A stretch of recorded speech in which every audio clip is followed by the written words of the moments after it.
Assalamualaikum warahmatullahi wabarakatuh. Perkenalkan, nama saya Reni Puspitasari dari Prodi Gizi Stikes Mitra Keluarga. Pada kali ini saya akan melakukan praktikum ilmu bahan pangan mengenai kerusakan bahan pangan terhadap beberapa jenis bahan pangan. Selamat menyaksikan. Untuk bahan-bahannya terdiri dari roti, jagung, mie basah, ikan, tahu, kacang tanah, susu cair UHT, tauge, kembang kol, sawi hijau, dan yang terakhir ada tauco.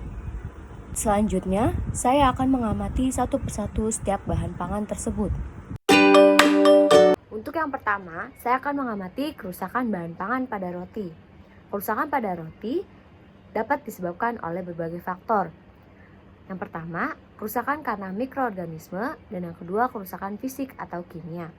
Untuk kerusakan fisik atau kimia, biasanya terjadi secara perlahan-lahan yang menyebabkan pengerasan bagian roti atau kram atau yang disebut dengan stalling.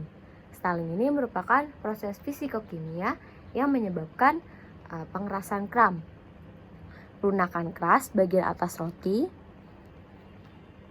dan kehilangan kesegaran dari roti itu sendiri. Untuk kerusakan karena mikroorganisme, biasanya disebabkan oleh kapang dari kelompok Rhizopus, Aspergillus, Penicillium, dan Eurotium. Kerusakan karena kapang biasanya ditandai dengan serabut putih seperti kapas, seperti ini. Warnanya putih, ada seperti jamur-jamur, dan ada juga yang berwarna hijau atau kuning, seperti ini. Dan ada juga yang berwarna hitam, bahkan ada yang warna merah.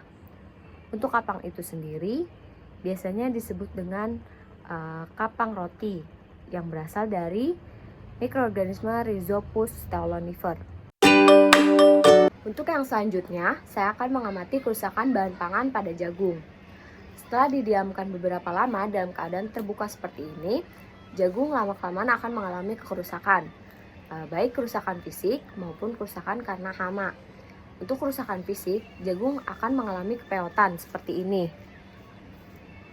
Sedangkan untuk kerusakan karena hama biasanya disebabkan karena hamir, kapang, bakteri, binatang pengerat, atau tikus.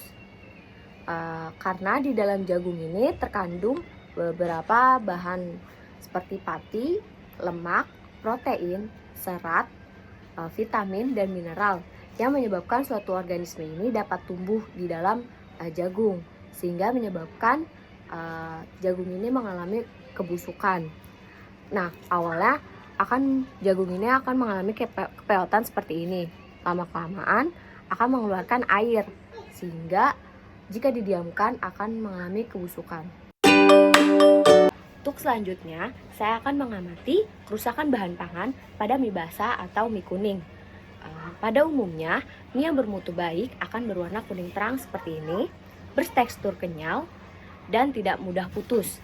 Akan tetapi, jika disimpan terlalu lama, mie akan mengalami perubahan warna menjadi lebih gelap. Mie basah pada umumnya jika disimpan pada suhu lemari es, pada jam ke-50 hingga ke-60 akan mengalami perubahan warna menjadi lebih gelap. Kerusakan mikrobiologis pada mie umumnya disebabkan oleh bakteri, kapang, dan hamir. Tingginya kadar air pada mie basah ini yang menyebabkan mikroorganisme semakin mudah untuk tumbuh pada mie basah, yang akan mengakibatkan mie basah ini mengalami perubahan warna menjadi lebih gelap dan lama-kelamaan akan mengalami pembusukan. Untuk selanjutnya, saya akan mengamati kerusakan bahan pangan pada ikan.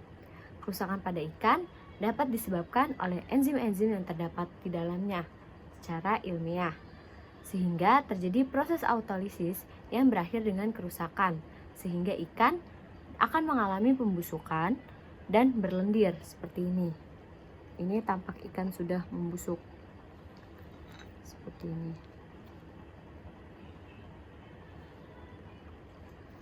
Selain itu, perubahan warna, yaitu warna kulit dan daging ikan menjadi lebih kusam atau pucat. perubahan tekstur, daging ikan akan berkurang kekenyalannya. Seperti ini, sudah lembek. Keteng ikan, biasanya kalau sudah dimasak karena terjadi pemecahan dan oksidasi lemak ikan. Untuk ciri-ciri ikan yang tidak segar, itu bisa dilihat dari matanya. Untuk ikan yang segar, biasanya matanya itu berwarna putih. Untuk ikan yang kurang segar, itu warnanya merah seperti ini. Untuk insangnya, ikan yang masih segar akan berwarna merah. Sementara untuk yang tidak segar akan berwarna pucat. Untuk warnanya, seperti yang sudah saya jelaskan sebelumnya, akan menjadi lebih pucat. Untuk daerah sekitar perut akan mengalami pelembekan. Dan sudah jelas, rasa ikan yang sudah tidak segar akan berbeda dengan ikan yang masih segar. Yaitu ikan yang sudah tidak segar rasanya tengik. Untuk selanjutnya, saya akan mengamati kerusakan bahan pangan pada tahu. Setelah saya simpan selama kurang lebih 8 jam, biasanya tahu akan mengalami perubahan, bahkan akan mengalami kerusakan yang ditandai dengan permukaan tahu yang berlendir, teksturnya yang menjadi lunak, kekompakannya berkurang, warna dan penampakannya biasanya sudah menjadi tidak cerah, dan kadang-kadang ada beberapa tahu yang mengalami penjamuran pada permukaannya. Nah, untuk tahu yang saya amati ini belum mengalami penjamuran, hanya teksturnya yang tidak lunak lagi, sudah mengalami pengerasan, warnanya agak berubah, serta permukaannya yang agak berlendir. Untuk yang selanjutnya, saya akan mengamati kerusakan bahan pangan pada kacang tanah. Kacang tanah, jika disimpan terlalu lama, maka lama-kelamaan akan mengalami beberapa perubahan. Kacang tanah akan mengalami kerusakan yang ditandai dengan adanya lubang, berkutu, berbubuk, dan kisut. Namun, pada kacang tanah yang saya amati ini belum memiliki tanda-tanda kerusakan. Jadi kacang tanah yang saya amati ini kualitasnya masih bagus, belum mengalami kerusakan apapun. Untuk yang selanjutnya, saya akan mengamati kerusakan bahan pangan pada susu cair UHT. Kerusakan pada susu biasanya dapat disebabkan oleh beberapa faktor. Salah satunya pertumbuhan dan aktivitas mikroba, terutama oleh bakteri, ragi, dan kapang. Bakteri ini dapat menyebabkan susu yang berlendir, memiliki gas, berbusa, tercium bau asam, memiliki sifat racun, dan lain sebagainya. Selain karena aktivitas mikroba, susu juga dapat rusak karena suhu, baik itu suhu pemanasan maupun suhu pembekuan. Untuk suhu pemanasan, biasanya akan menyebabkan kerusakan protein atau denaturasi, emulsi lemak, dan vitamin. Sedangkan untuk susu yang dibekukan, maka akan menyebabkan pecahnya emulsi dan lemaknya akan terpisah. Susu yang mengandung lemak dapat menyebabkan ketengikan karena proses lipoksidase. Seperti ini. Ini penampakan setelah beberapa jam susu saya diamkan pada ruangan terbuka seperti ini, sudah mengalami beberapa perubahan.